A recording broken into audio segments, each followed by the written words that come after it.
London and Paris are separated by just a few hundred kilometers, yet the gulf between the two capitals has felt more vast recently. That could change this Friday with the first France-UK summit in more than 5 years. British Prime Minister Rishi Sunak and half a dozen cabinet ministers are in Paris with focus on rebuilding more cordial relations following tensions over Brexit. But there will be some thorny issues, such as migration. For more, let's cross to London and speak to our correspondent, Benedict Pavio. Hello to you, Benedict. First of all, what is Rishi Sunak hoping to get out of this summit?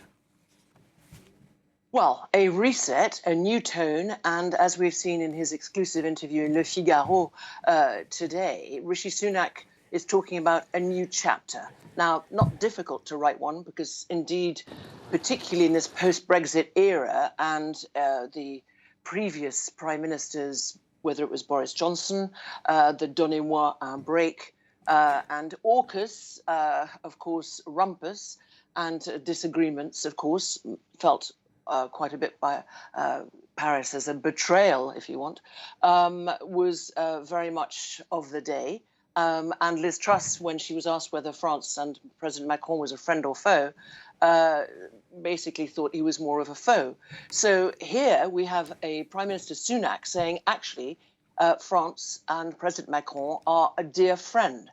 They are close allies, and we understand that throughout this whole difficult period of these 5 intervening years where we were at Sandhurst at that last Franco-British summit, defence and intelligence service cooperation has gone seamlessly. But there is a lot that the two countries want to do. And one of them, of course, because of the war in Ukraine, is to help train more soldiers, Ukrainian soldiers.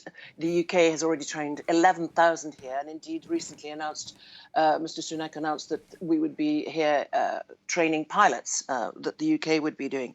We expect some announcement on French and UK aircraft carriers also possibly being deployed in the Indo-Pacific.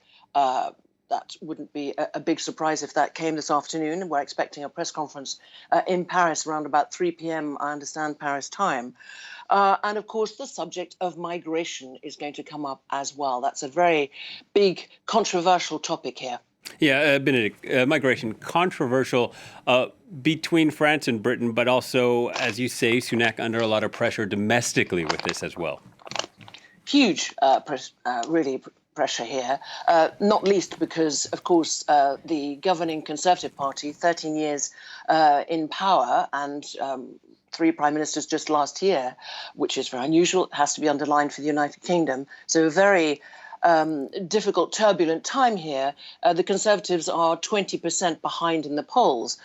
So this Prime Minister is re-engaging, as we saw 2 weeks ago, with the EU and that new Windsor framework, trying to address those issues, re-engage with the EU and re-engage very much in a very public, united, I think, way this afternoon in Paris.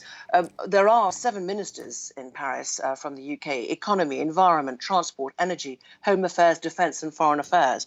But the subject of migration has been really a very controversial one for a long time. When you know that it was about 820 migrants who made it across that English Channel, just a few miles separating the French shores from the southern English shores, UK shores, that was back in 3-4 years ago, and that you know that last year over 45,000 migrants made it across in what is called the small boats, then you know that there needs to be something done. And apart from a very drastic new law that the Conservative government are introducing, basically trying to stop people coming here or deter them, we've just heard from Mr. Sunak that £75 million from the UK will be given to France to help really boost the security and the patrols on French beaches, thermal imaging drones as well.